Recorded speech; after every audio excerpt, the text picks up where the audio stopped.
Las escuelas teológicas fueron creadas con el propósito de preparar a personas que compartan el claro evangelio. Escuelas diseñadas para enseñar la verdad de la Biblia y construir una inquebrantable fe en Dios. Sin embargo, con el paso del tiempo, las instituciones teológicas se encontraron anteponiendo los pensamientos del hombre sobre la palabra de Dios. Es hora de mirar más allá de los currículos teológicos legítimos, centrados en la teoría, y volver al verdadero estudio de la Biblia que infundirá fe en nuestros corazones y fortaleza nuestros espíritus. Good News Theology School ofrece un práctico, flexible y accesible estudio sistemático de la palabra a través de conferencias atractivas que involucran proyectos de estudio y un compañerismo de corazón a corazón entre estudiantes y profesores por igual.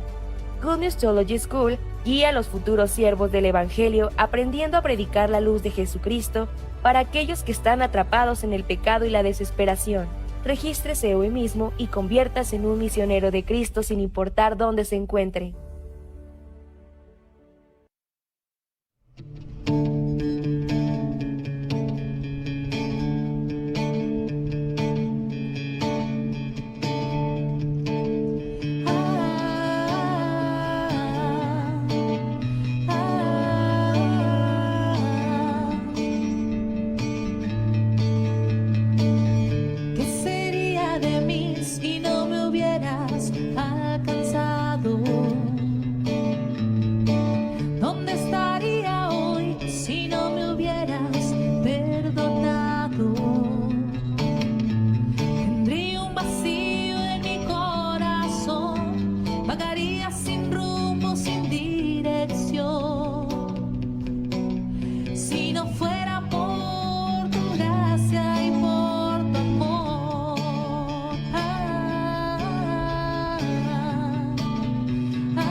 tempestad, nunca estoy sola. Y puedo tu silueta ver en medio de la niebla. Tu gracia es suficiente en mí si el mundo tiembla. Cada día despierto y tu misericordia está conmigo.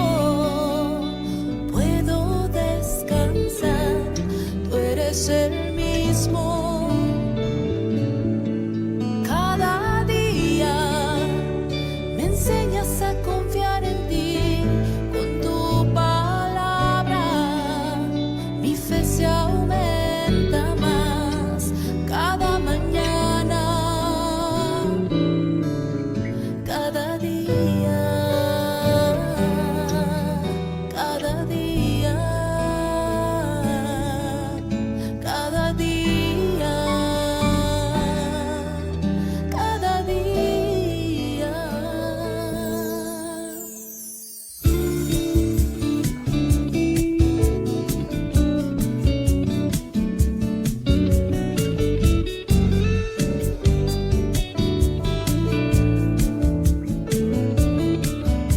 Mi corazón confiado está porque yo te conozco.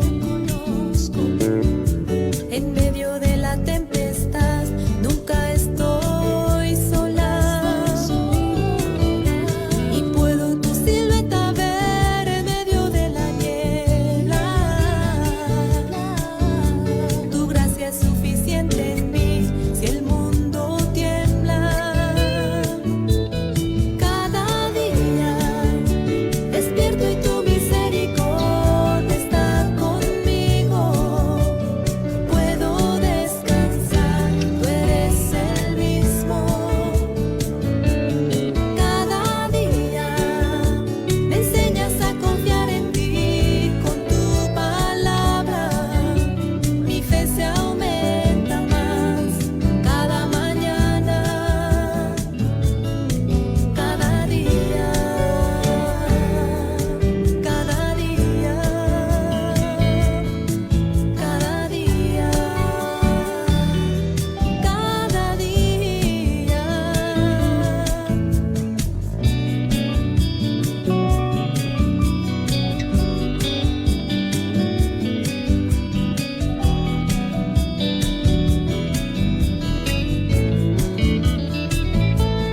Cada día despierto y tu misericordia está conmigo. Puedo descansar, tú eres el mismo. Cada día me enseñas a confiar en ti. Con tu palabra mi fe se aumenta más cada mañana. Cada día, cada día, cada día, cada día.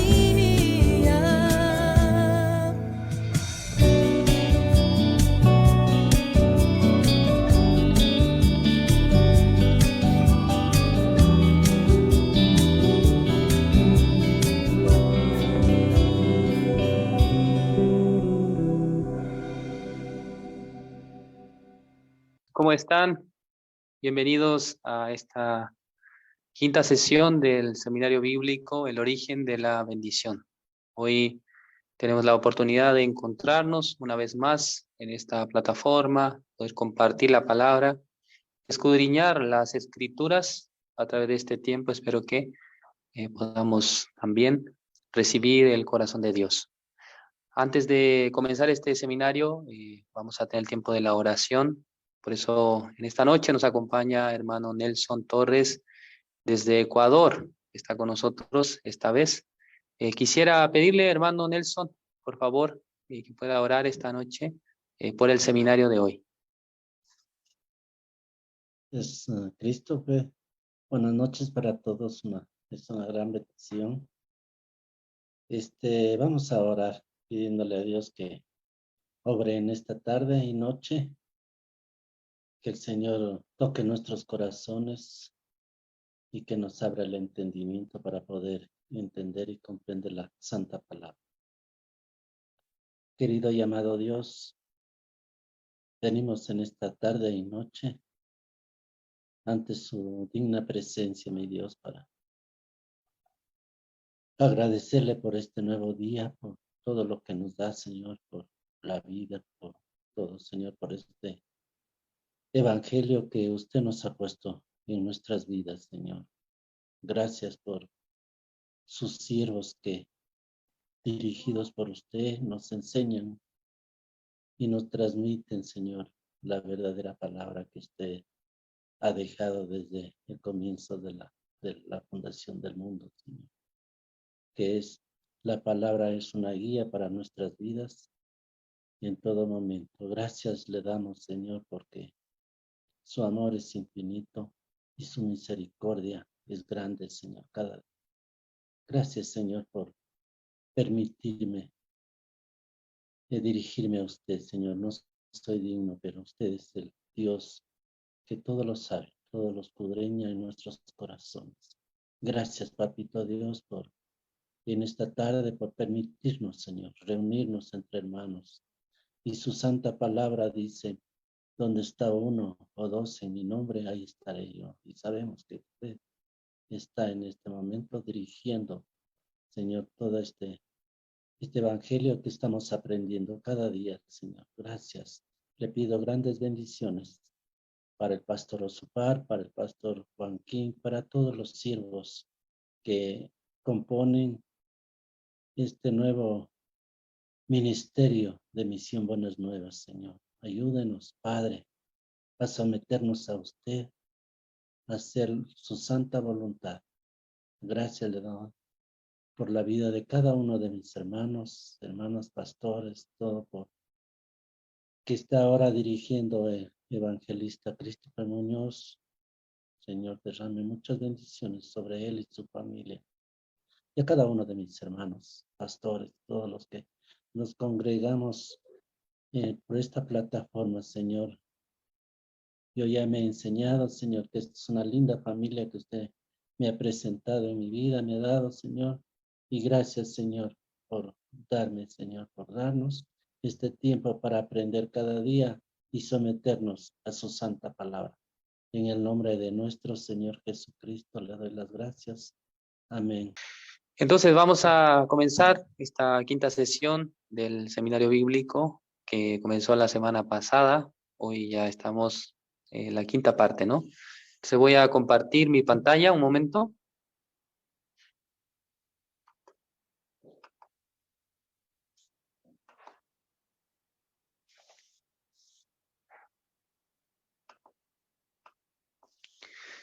Ok. Entonces, durante esta semana nosotros hemos hablado, ayer hemos tenido el inicio de la segunda parte del seminario bíblico, como bien citaba el hermano Fausto Sierra, sobre el tema del propósito de la ley. Ayer lunes hemos compartido que por causa del pecado que ingresó en el hombre, no existe la manera en que los seres humanos puedan cumplir los mandamientos de Dios. Muchas personas desconocen esta parte, ¿no? Desconocen que por los mandamientos nadie puede ingresar en el reino de Dios. ¿Y puede poner la galería? Que nadie puede ingresar en el reino de Dios, ¿no? Entonces, ya Dios nos ha dado los mandamientos con el propósito de conocer el pecado, conocer la identidad pecaminosa que no nos permite recibir la bendición. Entonces, no solamente existen 10 mandamientos, sino que en total hay 613 leyes que Dios ha dado a través de los 5 libros de Moisés. Este es el Pentateuco que nosotros conocemos para los israelitas, la Torá. Estas leyes, entre 613 leyes, 248 dice que debe hacer, ¿no? Es decir, son positivas. Y como 365 no debe hacer. Entonces, 365 para nosotros es un número muy como considerable, ¿no? Y también es el número que representa el equivalente a un año completo, ¿no? En el calendario es un año de vida de nosotros, 365 días. Pero 248 se refiere, según los judíos, es la cantidad de huesos que hay en el cuerpo más los órganos principales. Eso es 248. Entonces Dios ha mostrado la ley para los hombres para que el hombre pueda cumplir todos los días de su vida. Eso significa, ¿no? Entonces, una persona si quiere cumplir la ley de Dios, si trata de cumplir la ley de Dios, entonces se hallará con que en sí no existe la manera, no hay capacidad para el hombre, ¿no? Entonces ayer hemos hablado sobre el tema de el propósito de la ley. Entonces hoy nosotros vamos a compartir el quinto tema. El tema del día de hoy, ¿no? El Evangelio de Salvación. Dentro de la Biblia está escrito, está explicándonos acerca del Evangelio de Salvación. Evangelio en sí mismo, la palabra evangelio tiene el sentido de una buena noticia o una buena nueva. Eso es el evangelio. En términos más específicos, el evangelio se refiere a la muerte y la resurrección de Cristo. Eso es el evangelio en términos generales.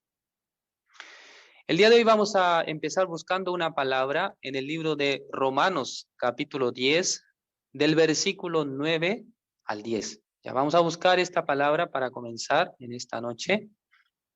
Romanos capítulo 10, versículo 9 y 10. Ya voy a leer de la pantalla. Algunos si tienen su Biblia puede buscarlo.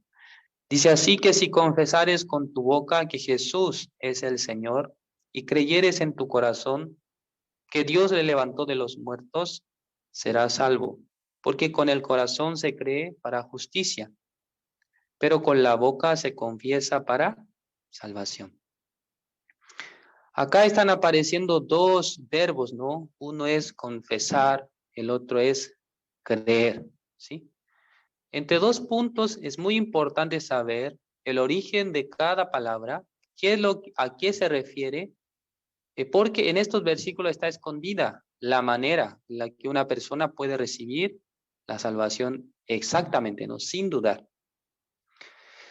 Entonces, antes de tocar, digamos, antes de explicar estos versículos, vamos a buscar otra palabra en la Biblia donde aparece el concepto de o el verbo de confesar.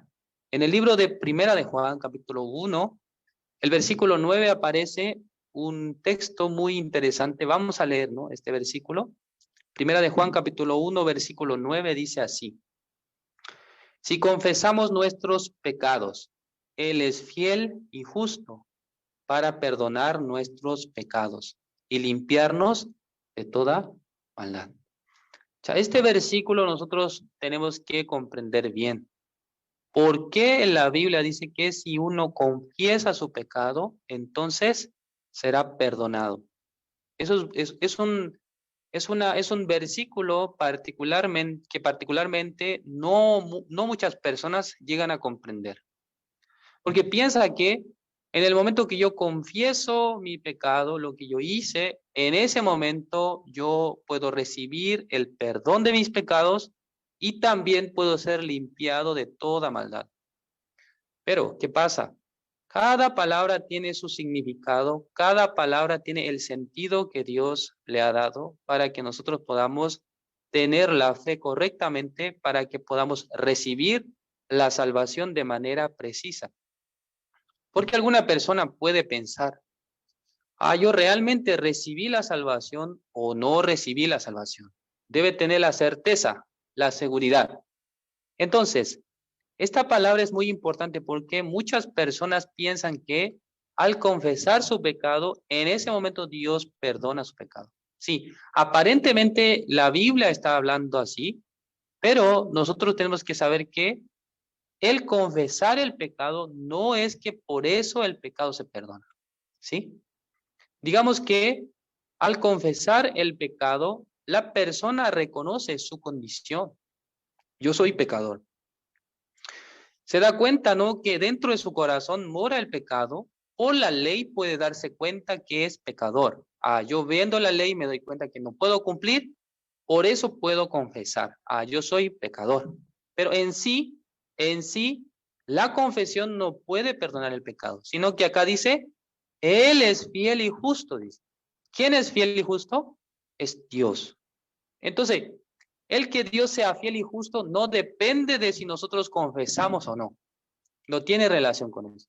Sino que la condición natural de Dios, Él es fiel y justo. Entonces, Él tiene una manera para perdonar el pecado. No está diciendo que una cosa va a llevar a la otra, sino que el hombre cuando confiesa su pecado, es decir, que reconoce su maldad, luego Dios va a dar o va a enseñarnos una manera cómo Él va a perdonar nuestros pecados. Entonces, si nosotros investigamos en la Biblia distintos idiomas, está apareciendo el vocablo, ¿no?, del Nuevo Testamento, el concepto de confesar. Por ejemplo, en la Biblia en inglés de la versión New King James, aparece el vocablo en inglés, como se dice acá, confess. Eso significa confesar y declarar. En el inglés esto significa literalmente, ¿no? Pero si nosotros buscamos en la Biblia en chino, si busca la versión tradicional del chino, le va a aparecer no estas letras, ¿cómo se pronuncia esto? Algo así como Schengen. No sé muy bien, esto es la pronunciación correcta, ¿no? Pero esto significa admitir y reconocer. Cuando usted busca en la Biblia en chino, el libro de Primera de Juan, capítulo 1, versículo 9, lo que hemos leído hoy, ¿no?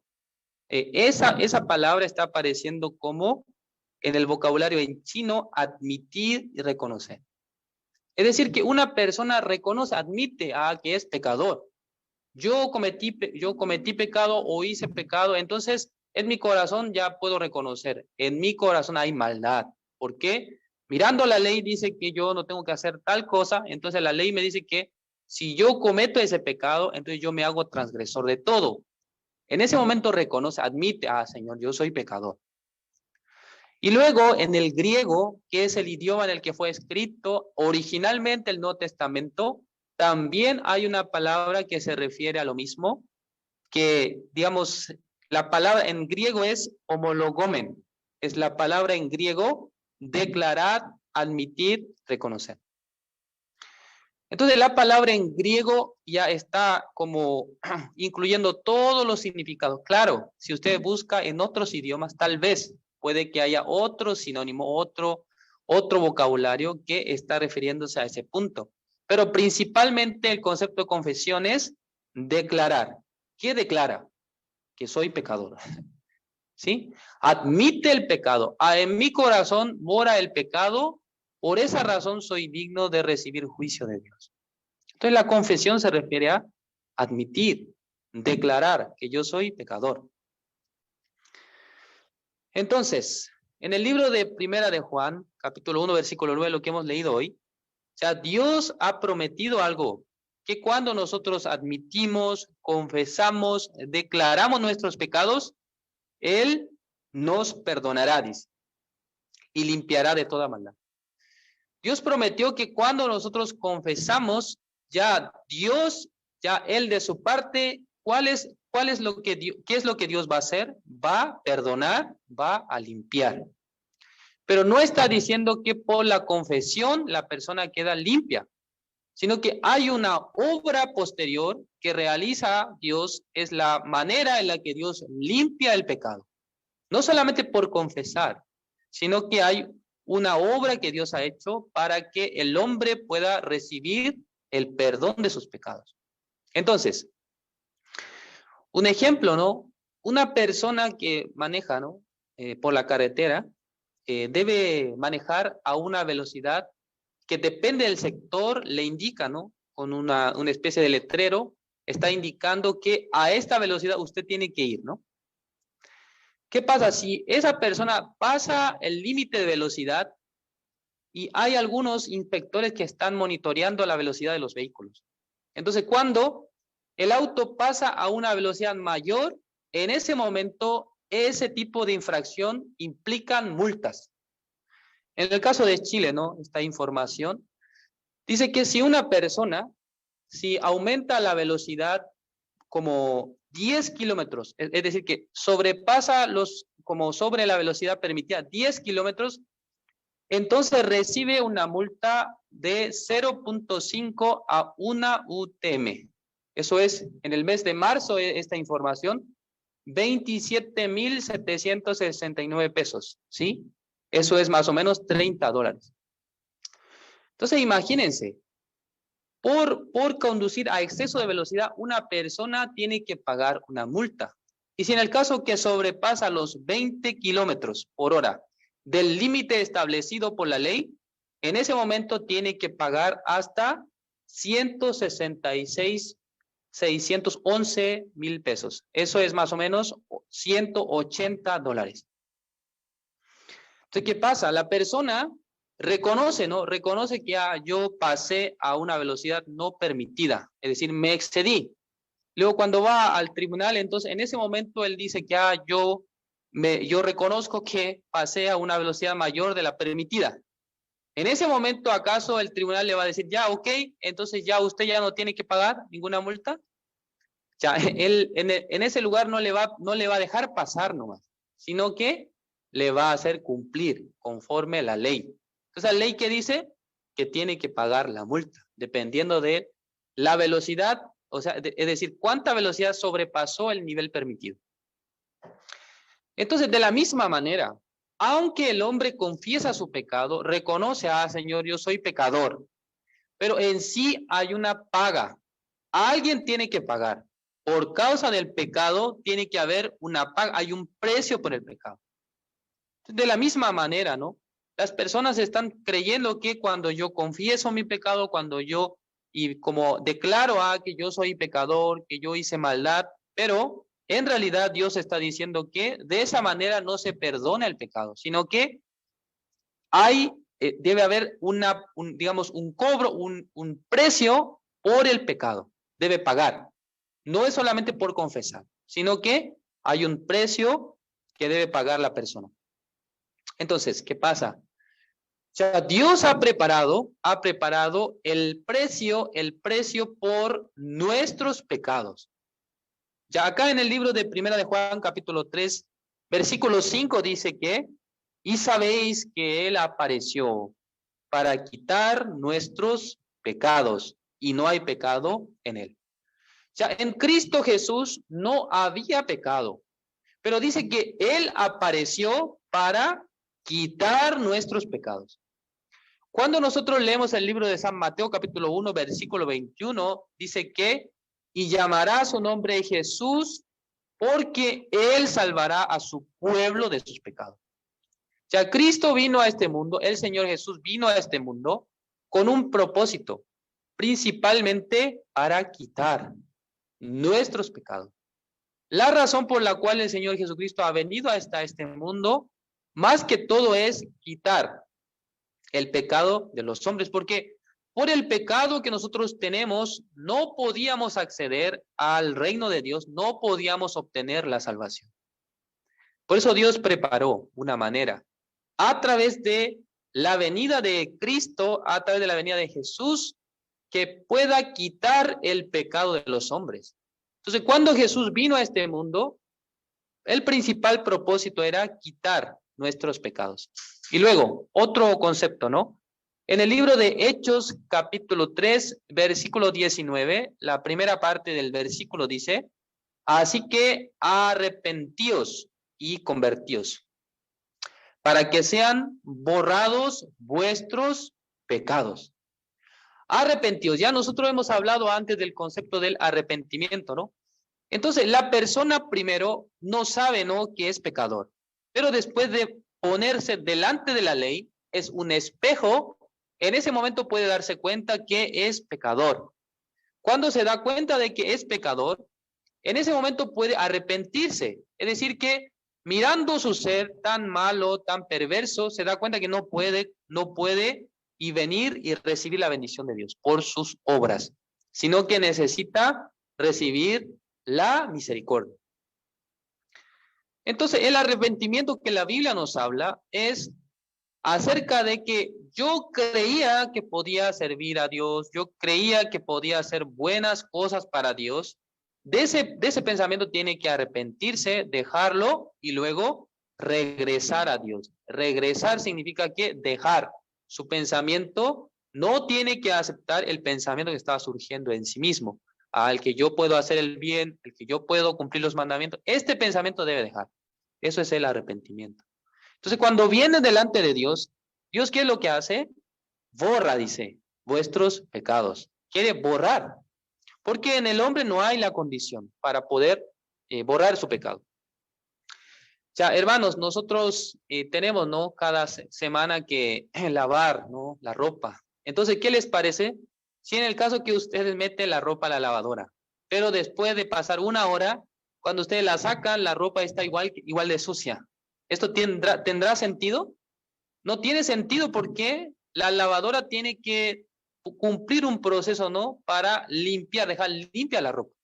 Entonces, si mete la lavadora si mete la ropa dentro de la lavadora, entonces usted espera que la ropa salga limpia. Pero si no cumple ese proceso, si no cumple con ese objetivo, entonces esa lavadora no está cumpliendo su función, ¿no? Entonces, de la misma manera, Cristo ha venido a este mundo para limpiar nuestros pecados. Entonces, muchas personas leyendo la Biblia y participando en la iglesia, aunque están congregando durante mucho tiempo, escucha la palabra de Dios, cree aparentemente en Jesucristo, pero de su boca que sale, yo soy pecador.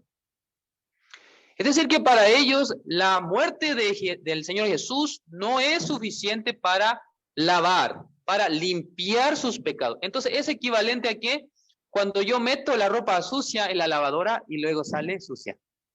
Es lo mismo, ¿no? Entonces nosotros debemos evaluar exactamente qué es lo que nosotros estamos creyendo.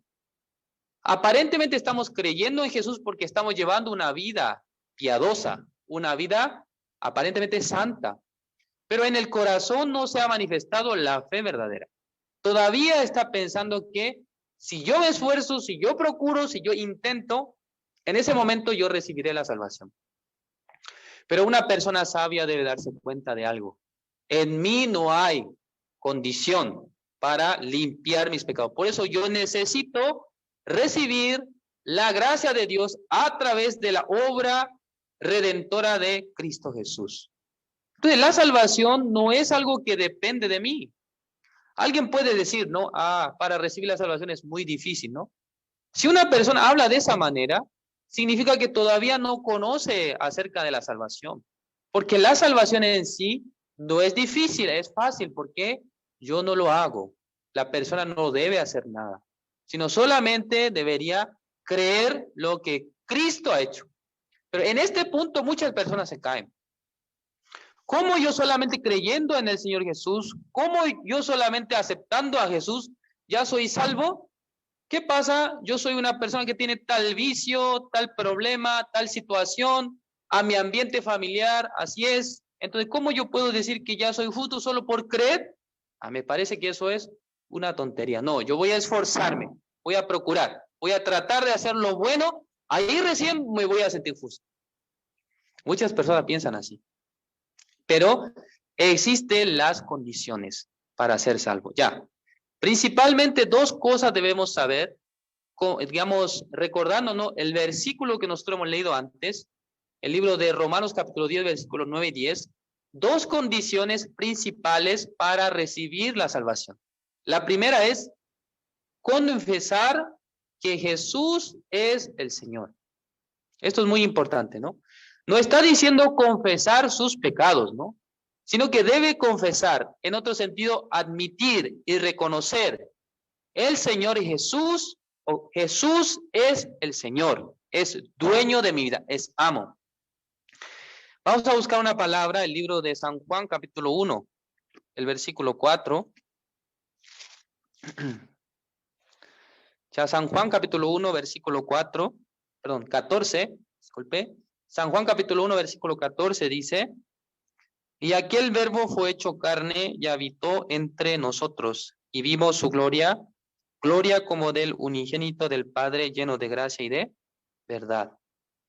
Aquel verbo, dice, fue hecho carne, habitó entre nosotros. Es Jesús, ¿no? Jesús es el verbo. Cuando usted busca el significado de verbo, en algún sentido significa una acción, ¿no? Pero verbo se refiere a la palabra de Dios. Entonces, cuando leemos el capítulo 1, versículo 1, dice, en el principio era el verbo, y el verbo era con Dios, y el verbo era Dios. Y luego versículo 2, este era en el principio con Dios. Versículo 3, todas las cosas por Él fueron hechas, y sin Él nada de lo que ha sido hecho, fue hecho. Ya, reconocer que Jesús es el Señor, es decir que Jesús es nuestro amo, es nuestro dueño, es nuestro creador. Ya Jesús ha creado a todo, a todos, a todas las cosas, dice acá. Todas las cosas por Él fueron hechas. En su corazón debe saber, a Cristo es el verbo que se ha encarnado, ¿no? Es Dios mismo, es parte de la Trinidad. Entonces, si cree que Jesús es el Señor, Jesús es mi Señor, eso es una primera parte, ¿no? Es una primera exigencia para poder recibir la salvación. Cristo es mi Señor, Cristo es mi dueño, Cristo es mi amo. Debe reconocer esto en su corazón, primeramente.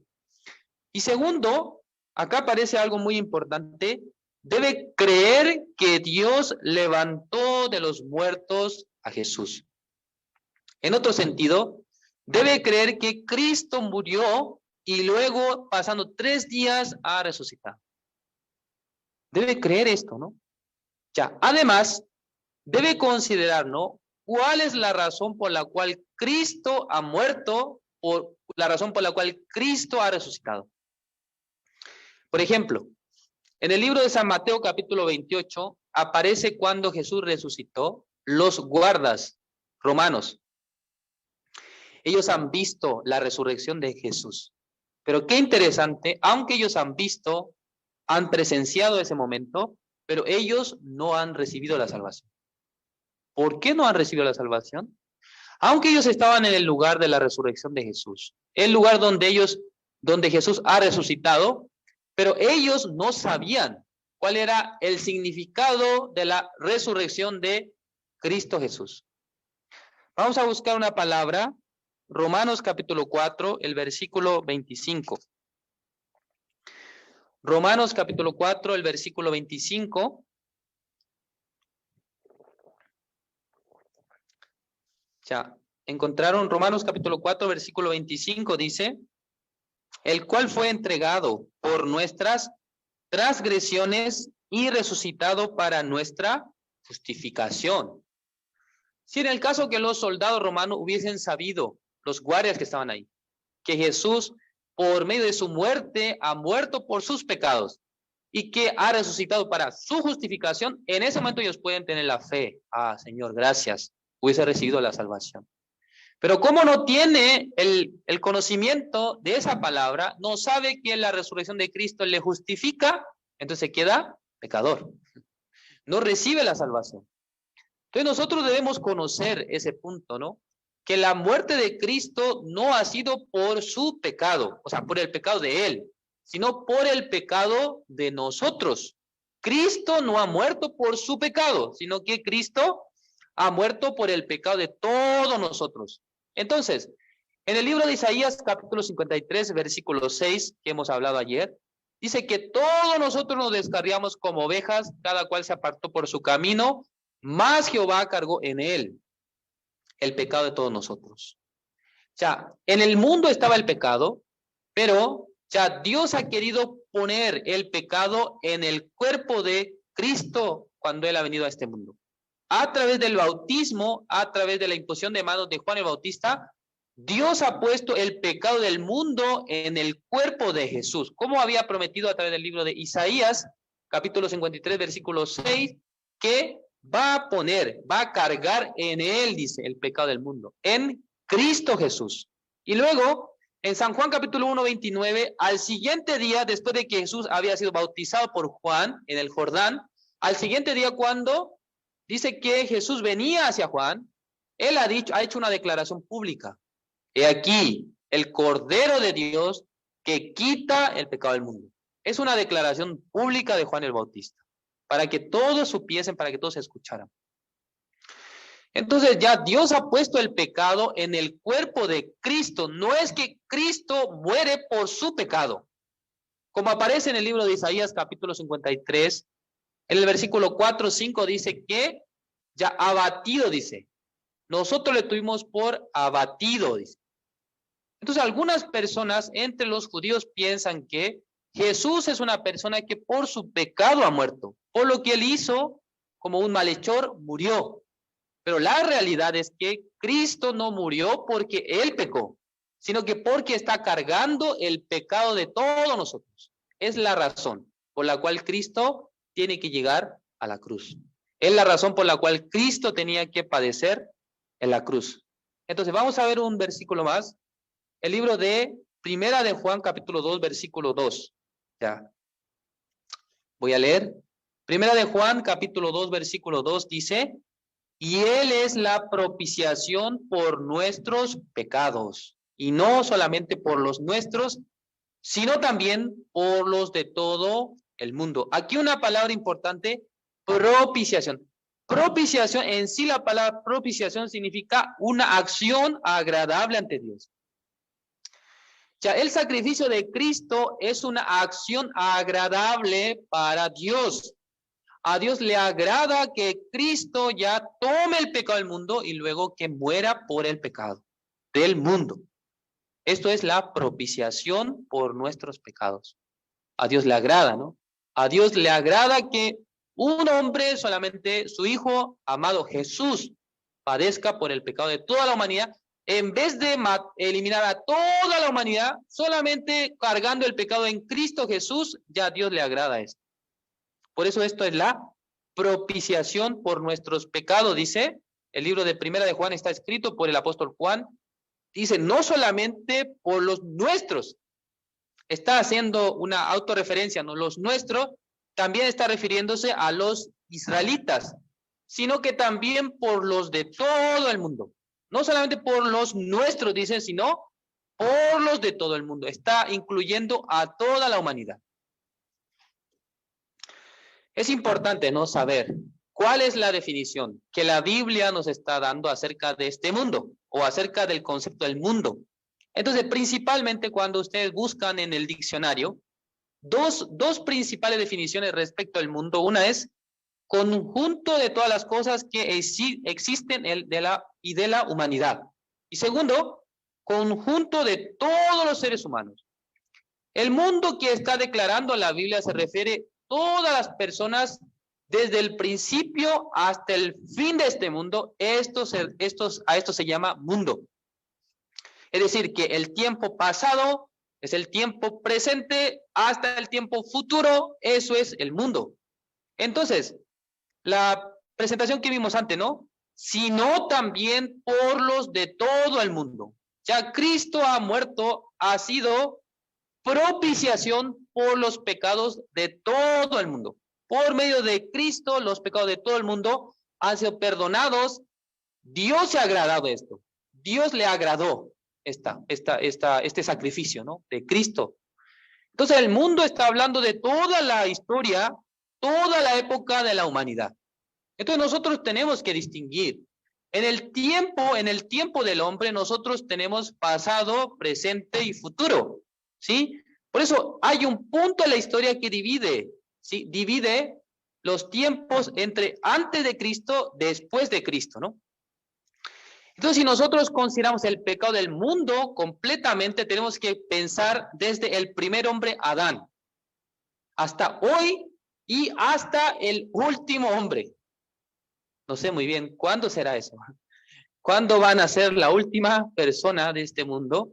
Pero el pecado del mundo no solamente incluye una parte del mundo, sino que toda la historia de la humanidad. Mientras los seres humanos existan en este mundo, mientras los seres humanos existan en este planeta, a eso nosotros llamamos el mundo.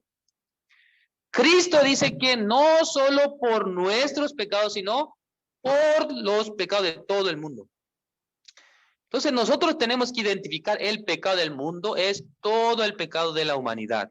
Desde Adán, pasando por Abraham y Moisés, y luego de nuestro nacimiento, de nuestra vida actual, presente, hasta el día de nuestra muerte, y luego pasando nuestra muerte hasta el día del último hombre de este mundo, hasta eso ya cubre el pecado del mundo.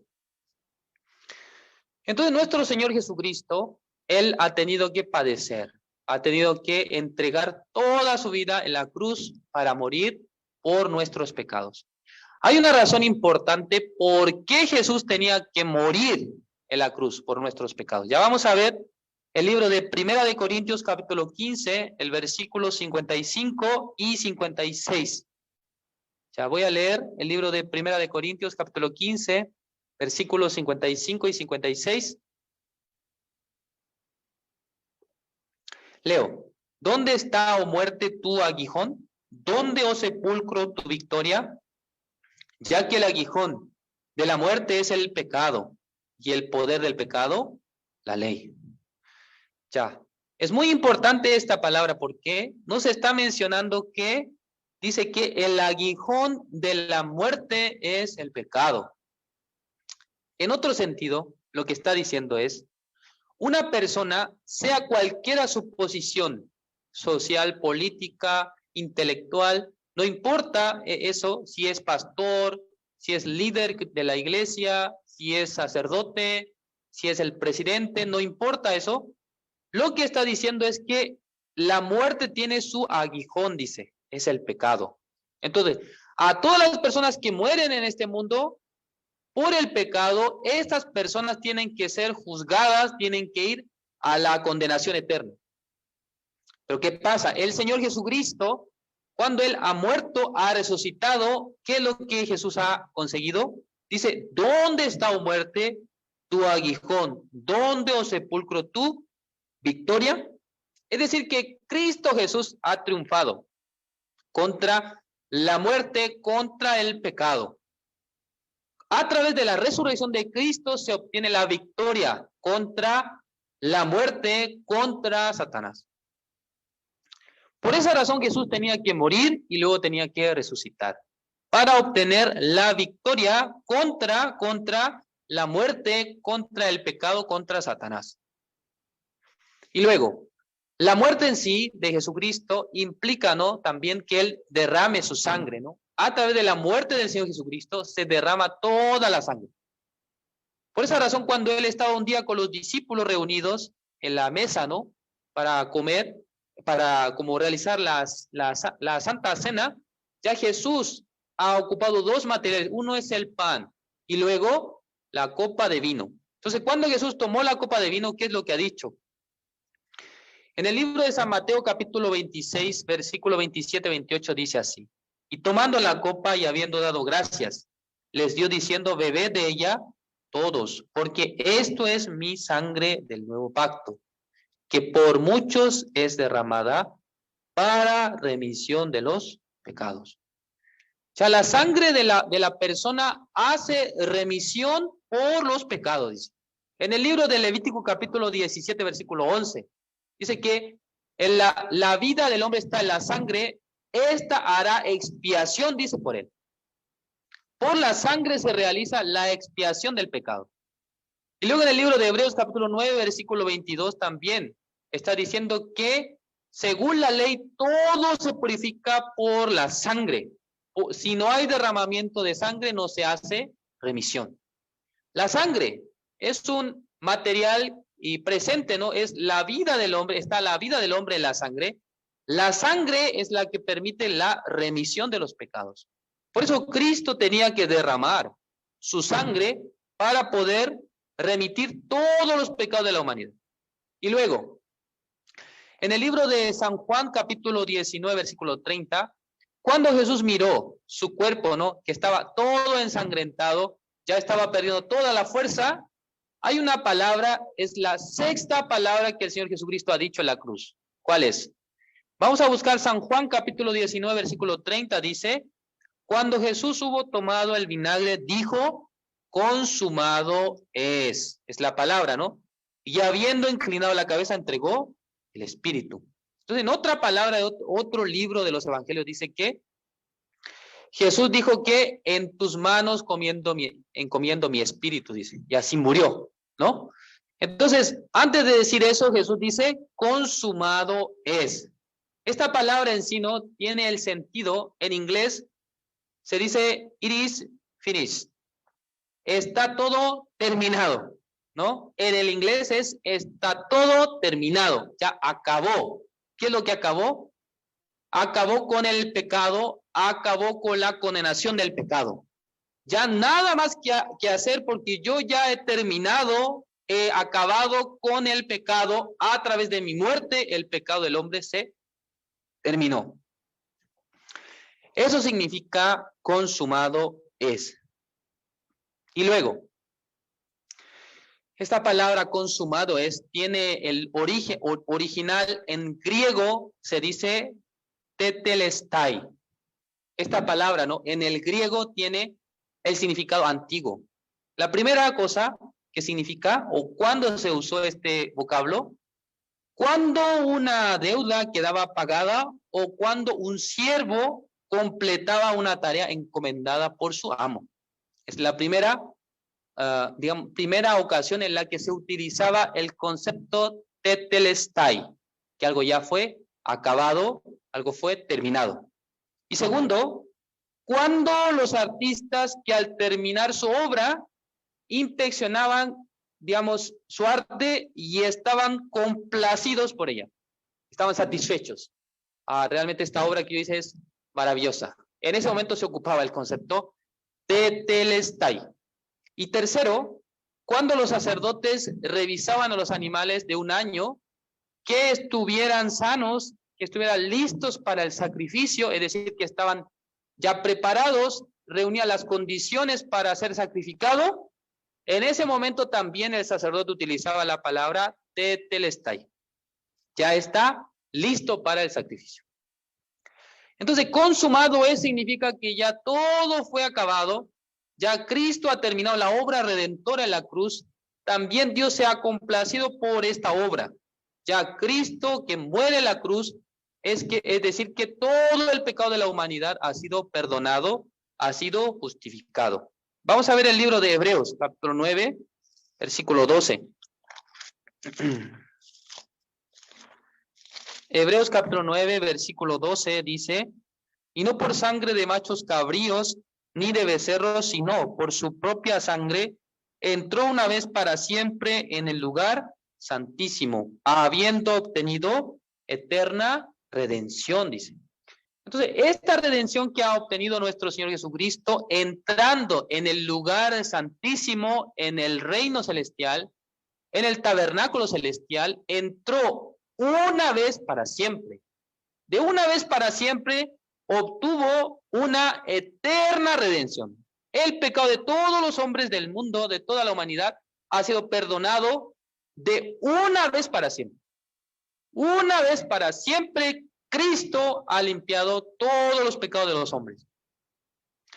Debe tener esa certeza, ¿no? Allá Cristo ya limpió todos mis pecados, ya yo soy justo, soy limpio. Entonces la gente escucha esta palabra y luego piensa, pero mañana y pasado, si yo cometo pecado, entonces ¿qué tengo que hacer? Y luego piensa, yo tengo que confesar, yo tengo que pedir perdón. Ya, tal persona, ¿cómo está evaluando acerca del perdón del pecado? Desde su posición está mirando hacia el futuro, ¿no? Es decir, que para mí mañana es el futuro. Pero cuando nosotros vemos el sacrificio de Cristo, ya si nosotros enfocamos desde el punto de vista de Cristo, el pecado nuestro, o sea, es decir, la vida nuestra ya está en el futuro de Jesús. Entonces, si nosotros evaluamos desde Jesús, desde el punto de vista de Jesús que está en la cruz hace 2000 años atrás, Ya Cristo, ¿cómo ve la vida nuestra? ¿Cómo ve los pecados nuestros como los pecados futuros, no? Pero si nosotros nos enfocamos de nuestro punto de vista, nosotros vemos pecado presente, pasado y futuro. Pero para Cristo Jesús, todos los pecados que son posterior a su muerte en la cruz, ¿cómo son? ¿En qué tiempo están? El tiempo futuro. Pero muchas personas están evaluando desde su punto de vista. Si mañana cometo pecado, ¿esto es pecado futuro? Sí, también el pecado que cometió ayer también era futuro para Jesús. También era el futuro. Y también, no solamente futuro, sino también Jesús está abarcando todo el mundo, toda la historia de la humanidad. Ya el pecado ha sido perdonado, ha sido pagado. Por eso el punto de vista, el punto del que nosotros tenemos que mirar, no desde nuestro punto de vista, sino el punto de vista de Cristo Jesús, ya todo el pecado del hombre fue pagado. Vamos a ver una palabra, Hebreos capítulo 40. Disculpe, Isaías capítulo 40, el versículo 1 y 2.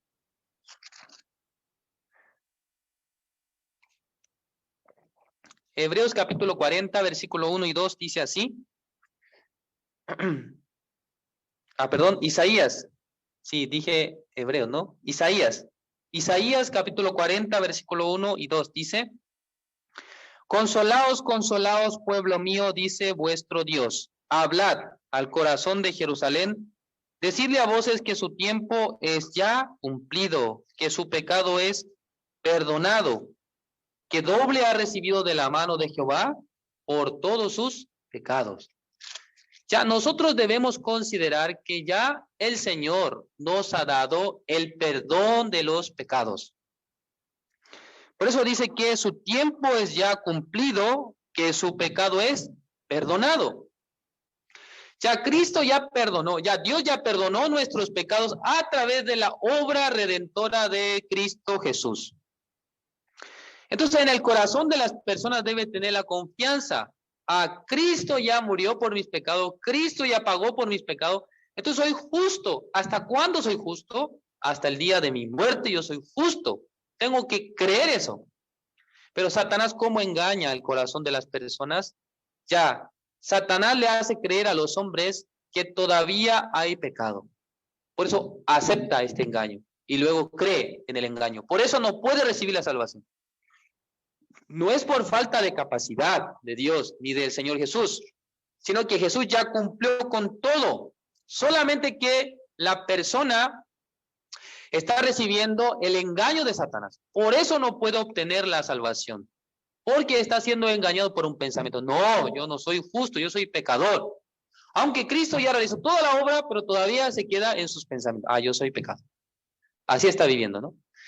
Y luego, hay tres significados principales de la resurrección de Jesús, ¿no? El primero, ya lo hemos visto, Jesús quebrantó el poder de la muerte y luego venció al diablo, obtuvo la victoria. Es lo que aparece en el libro de Primera de Corintios 15, 55, 56. Lo hemos leído, ¿no? Acerca del aguijón de la muerte es el pecado, dice. Entonces, esto ya a través de la resurrección, Cristo ya venció, porque no había ningún hombre que pudiera salir o pudiera vencer a la muerte. Todas las personas mueren, así se acaba su vida. Pero en el caso del Señor Jesucristo, aunque murió de la muerte, Él ha resucitado. Es decir, que Él venció. La muerte no lo pudo sostener, sino que Él ya venció a la muerte, venció contra Satanás. Ha sido victorioso. Es el primer significado. Segundo, todos los pecados han sido lavados, como lo que leímos recién, ¿no? En el libro de Hebreos capítulo 9, versículo 12, dice que ya obtuvo la eterna redención. Y luego en el libro de Hebreos capítulo 5, versículo 19, dice que obtuvo la eterna salvación. Existe, ¿no? una condición por la resurrección en la que el pecado de los hombres ha sido lavado, perdonado eternamente. Y luego, tercero y final, Jesús resucitó para nuestra justificación, ¿sí?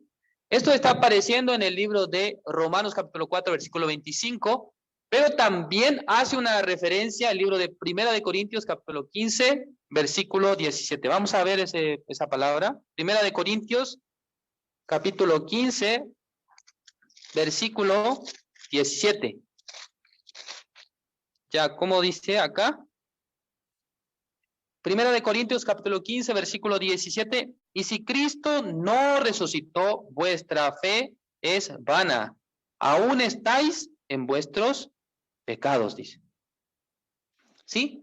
Entonces la resurrección hizo que nosotros fuésemos justificados. Si en el caso que Jesús no resucita, ¿qué pasa? Vuestra fe es vana. Y luego, aún estáis en vuestros pecados. Entonces era necesario tanto la muerte de Cristo por los pecados y luego la resurrección para darnos la justificación. Es la obra de redentora de nuestro Señor Jesucristo.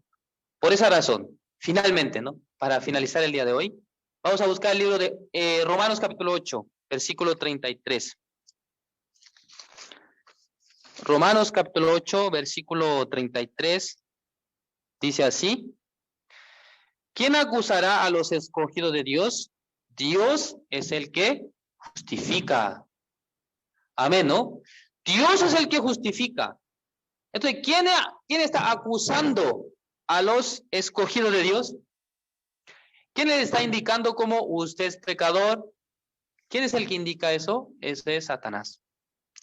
Satanás está indicando a los hombres que, oh, tú eres pecador. Tú tienes pecado en tu corazón.